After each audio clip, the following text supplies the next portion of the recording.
but there's no way real estate could ever have the valuation that tech has because the multiples aren't there. Like you could literally be doing no revenue like Clubhouse and be valued at $4 billion. You can't do that in real estate. Like, and I'm not saying that's right. It's just what it is.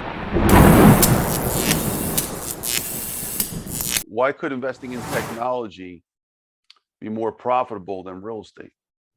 Just the valuations. There's no way to get valuation in real estate that compares with tech. And I know people are like, well, it's more stable. Yeah, maybe. Like maybe. I don't know. There's a lot of people would say otherwise. Well, a lot of people in subprime would have wished that they invested in technology, right? So it's a maybe, and it's not a this or. It's an and. I think everything in life should be and. So to me, it's not about just picking real estate or tech. It's both. And they both serve different purposes, but there's no way real estate could ever have the valuation that tech has because the multiples aren't there. Like you could literally be doing no revenue like Clubhouse and be valued at $4 billion. You can't do that in real estate. Like, and I'm not saying that's right. It's just what it is, right? So there's no way in the space of real estate that you can do that. You could be doing $10 million a year in revenue as a B2B SaaS company and get valued at $200 million. There's no property that happens with. Like, it just doesn't work that way. So it's just the valuations are more extreme. And I always hear people say, yeah, but it's more stable real estate. It's just different. Like, you're not comparing apples to apples, which is why you should have both. Like, make a fruit salad and just let this be some of the fruit in the fruit salad. Jared, I also want to give you a compliment as well, because I heard there was a video when you signing your operating agreement with Grant, and I thought it was super cool how you said it. And you tapped right in with that. Like you said, real estate's cute.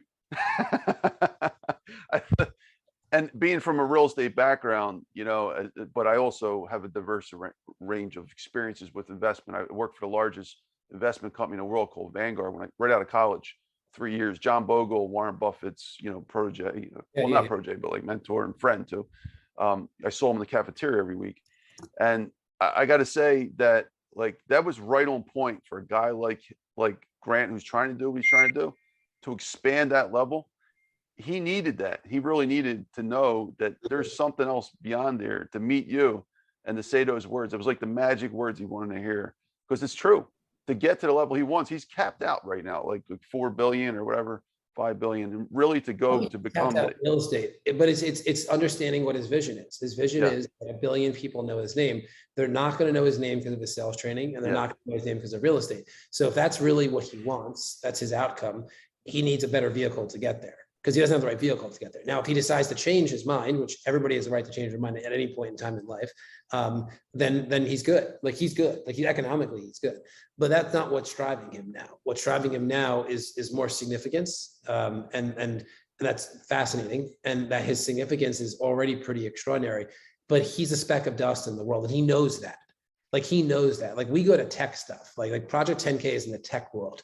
When we would talk about Grant, they didn't even know who he was. Like, they're like, Grant, I don't know that guy. Like, they didn't even know who he is. And he's like, that's amazing. Like, that's so amazing. Like, in his world, he's larger than life. But in the world, he's a speck of dust.